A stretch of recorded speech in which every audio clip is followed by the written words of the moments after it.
Okay, so this is Foner Chapter 22, Fighting for the Four Freedoms. We're dealing with World War II.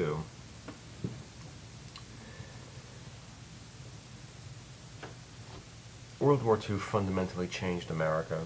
It put people to work, it conquered the Depression. There was a demand for labor that drew people from the South to the cities of the North and West and gave America a permanent international role. Government military spending developed the South and West, creating a military-industrial complex. New immigrants were now recognized as loyal Americans, and the status of African Americans now became part of the political agenda. It could no longer be ignored. Before World War II, U.S. foreign policy was determined by a focus on the economy. FDR devoted little time to foreign affairs, but he did make a couple of new directions. For instance, he recognized the Soviet Union. He recognized that communism would now be a permanent, at least in the near future, government in the Soviet Union, and America needed to find new trading partners, and so he recognized the Soviet Union to reopen trade to the Soviet Union. In terms of Latin America, he instituted the Good Neighbor policy. America gave up the right to intervene in Latin America countries, though they did continue to support dictators friendly to U.S. interests. But as the 30s went on, aggression overseas forced FDR to focus on foreign affairs. Japan invaded Manchuria in the early 1930s, and then through the 1930s continued their conquest of coastal China. Adolf Hitler's Nazi Party came to power in Germany in 1933 and first rebuilt the economy and the country. In 1935, they rearmed the country, contrary to the Versailles Peace Treaty, which said Germany could not have a fully modern and full army. In 1938, they annexed Austria and Czechoslovakian territories, and they began the persecution of the Jews. FDR was forced to follow a policy of appeasement for Hitler, letting him get away with what he wanted. He had no power to act alone, and Britain and France were similarly doing the same policy, thinking Hitler would be satisfied with the gains that he was making. FDR also faced a threat from Benito Mussolini's fascist Italy, who invaded Ethiopia in 1935, and the fascist Francisco Franco of Spain, who initiated the Spanish Civil War of 1936 to 39. FDR focused more and more on foreign policy, but he really couldn't do anything about it during the 1930s because America was ruled by isolationism. Domestically, there was a lot of sources for isolationism. There was pro-Nazi sentiment, pro-German Nazi sentiment because of the fear of the expansion of communism, and Germany was anti-communist. There was also business ties to Japan and Germany, so those wanted to be maintained regardless of those countries' aggressions. There was a lot of memory of World War I, America being dragged into that war and the masses of casualties it caused. There was also ethnic allegiances that kept America from resisting foreign aggression. Italian Americans and German Americans cherished their home countries and their growth in stature, and so did not want their government, America, interfering with their home nations. The manifestation of these feelings, beliefs, and neutrality were Congress passing neutrality acts which banned the travel on belligerents' ships and banned arms sales to belligerents, those at war. America also refused to intervene on the Democratic side in the Spanish Civil War. In the summer of 1939, moves were beginning that really triggered World War II. Hitler and Stalin signed a non-aggression pact, and now Germany felt comfortable invading Poland, as he knew that he would not be fighting against the Russians as well. Britain and France declared war on Germany in 1939, but didn't really actually attack the German homeland. hoping that this war would be over before it really got started. In 1940, Germany went on a further conquest after taking Poland, and they conquered all of Western Europe and North Africa. By September of 1940, the Germans and the Italians and the Japanese had formed an axis, a formal alliance. Britain is the only nation that stands alone in Europe and calls on America for help. FDR in America slowly pushed the United States towards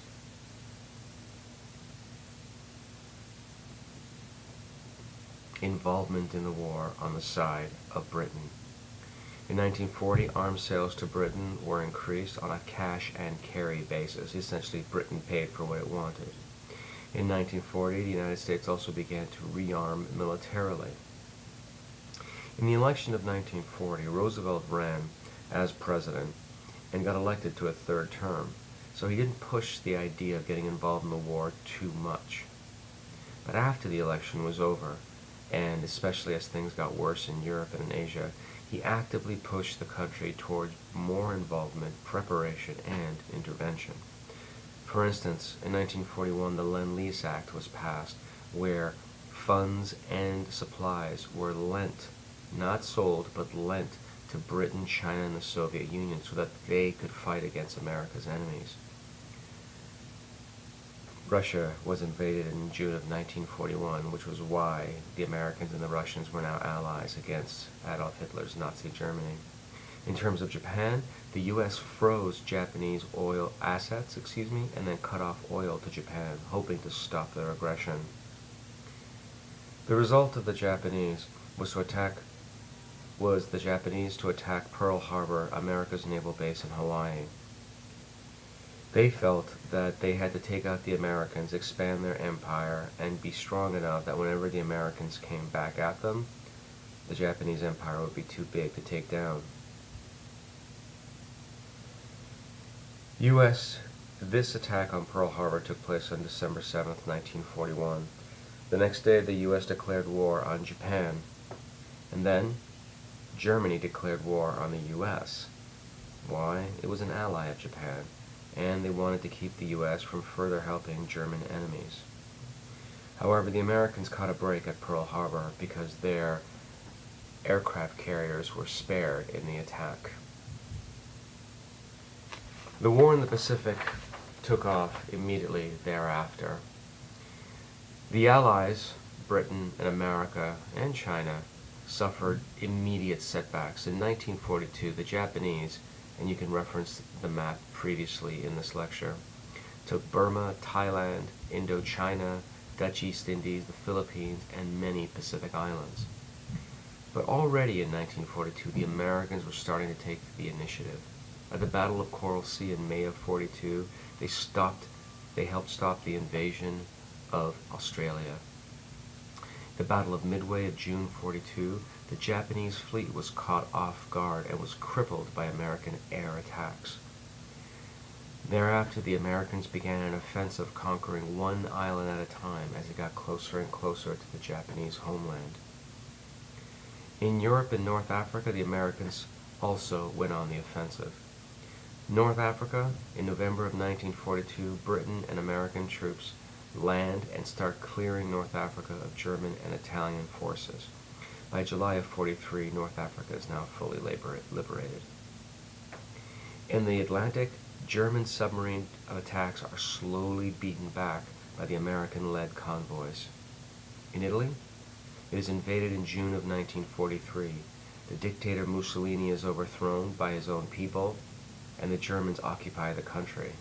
Thereafter, Italy is thrown into a civil war in the north between fascists and anti-fascists, and in the south as allies are pushing north to liberate the whole country.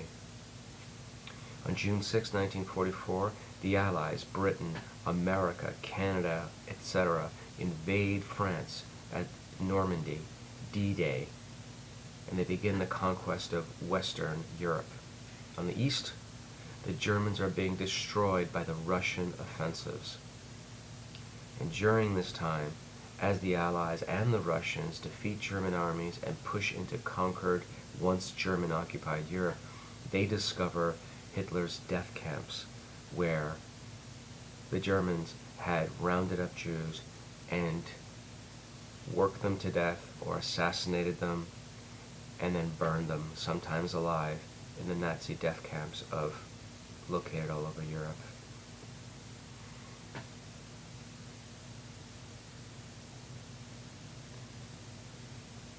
On the home front, as the Americans got into the war, they fully mobilized the economy. Wartime federal agencies were created to regulate society and the economy, such as the War Production Board, the War Manpower Commission, the Office of Price Administration. These agencies impacted all areas, such as labor, the types of production allowed, wages, prices, cost of rent, the size of public revenue drastically increased, and the employment rate was significantly unemployment went down because of all these regulations, because of these agencies, because of the increase in the economic activity because of the war. In wartime, business developed a new relationship with government. Government incentivized production for war purposes. It provided low interest loans, tax concessions, and guaranteed profits to businesses who were producing war material. Wartime manufacturing drastically increased as a consequence, and unemployment went down. There were also massive advances in science because of the war-related investments, such as the development of the radar, the jet engine, the computer. In America, the manufacturing boom shifted.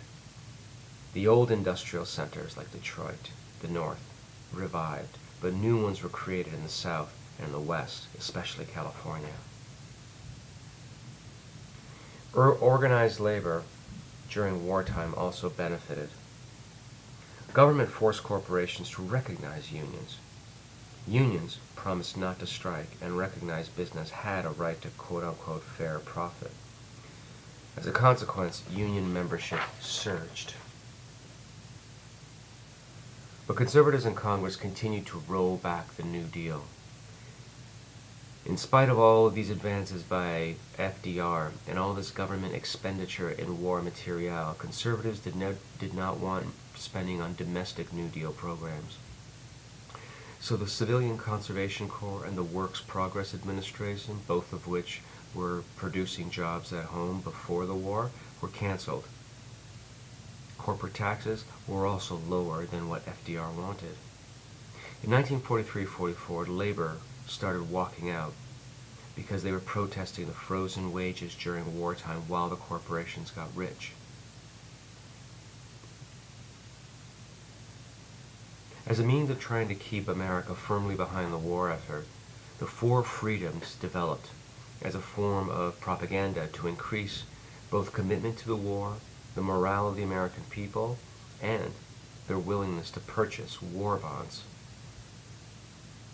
Freedom was part of the ideological focus of wartime propaganda. Freedom of speech, freedom of religion specifically, freedom from fear, and freedom from want. These were the four freedoms which Norman Rockwell epitomized in the picture I'm about to show you. The points of controversy were freedom from want. This to FDR meant opening international trade to alleviate poverty globally. Conservatives were not crazy about this. Moreover, they wanted a fifth freedom, free enterprise, essentially a rolling back of government regulation. These are the four freedoms by Norman Rockwell. Helped to generate support to buy war bonds to support the war. Women in wartime also were changed significantly. War required women to enter into traditionally male jobs such as industry and in government positions.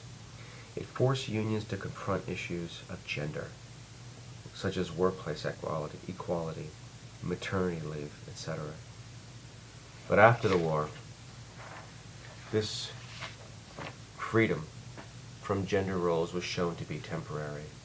After the war, many women lost their jobs, and the assumption was they would go back to tending their home.